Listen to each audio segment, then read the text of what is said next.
বাংলাদেশের মুক্তিযুদ্ধ কোর্সের কমিশনিং ও ফেলোশিপ ডে উদযাপন অনুষ্ঠান উপলক্ষে কুর্মিটোলা গলফ ক্লাব অডিটোরিয়ামে আয়োজিত অনুষ্ঠানে যোগ দেন ভারপ্রাপ্ত রাষ্ট্রপতি হাফিজউদ্দিন আহমদ। সঙ্গে ছিলেন মুক্তিযুদ্ধ বিষয়ক মন্ত্রী ও তিন বাহিনীর প্রধানসহ রণাঙ্গনের মুক্তিযোদ্ধারা। অনুষ্ঠানে মুক্তিযুদ্ধের সময় সেনাবাহিনীর ভূমিকা তুলে ধরেন হাফিজউদ্দিন আহমদ। অসামান্য অবদানের জন্য শ্রদ্ধা জানান বীরদের প্রতি। এ সময় তিনি বলেন, ইস্ট বেঙ্গল রেজিমেন্ট সেই সময় বিদ্রোহ না করলে দেশ আজও স্বাধীন হতো না। 1971 সালে মার্চ মাসে ইস্ট বেঙ্গল রেজিমেন্ট এবং ইপিআর এর সদস্যরা বিদ্রোহ না করতো পাক সরকারের বিরুদ্ধে, তাহলে এই দেশে আজও পাকিস্তান থাকতো, বাংলাদেশ সৃষ্টি হতো না।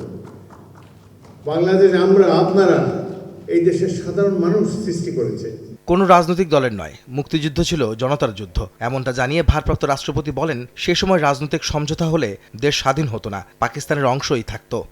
1971 মহান মুক্তিযুদ্ধ ছিল জনতার যুদ্ধ, এটি কোনো রাজনৈতিক দলের যুদ্ধ নয়। আমরা কেন যুদ্ধ করেছি? এটি স্বাধীন রাষ্ট্র চাই, যেখানে সকলের সমান অধিকার থাকবে। 50 বছর পরেও সেই আমাদের স্বপ্ন বাস্তবায়িত হয়নি। তার কারণে দেশের রাজনীতিকদের ব্যর্থতা, ক্ষমতার প্রতি তাদের লোভ, অর্থের প্রতি লোভ।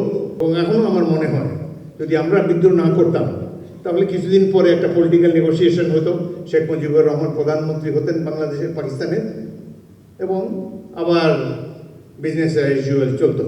দেশে যেন আর কোনো স্বৈরশাসক চেপে না বসে, গণতন্ত্র যেন ব্যাহত না হয়, সবার প্রতি সেই আহ্বানও জানান ভারপ্রাপ্ত রাষ্ট্রপতি।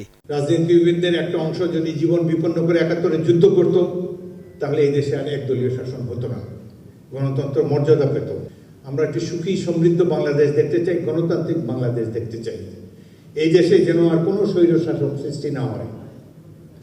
আমরা আমাদের সরকার বদলাবো, সরকার যদি ভুল করে তাকে সংশোধন করবেন, কিন্তু গণতান্ত্রিক ব্যবস্থাটিকে কেউ ধ্বংস করবেন না।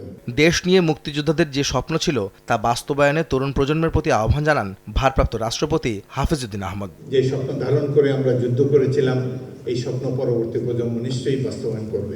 আহমেদ সালেহীন, সময় সংবাদ, ঢাকা।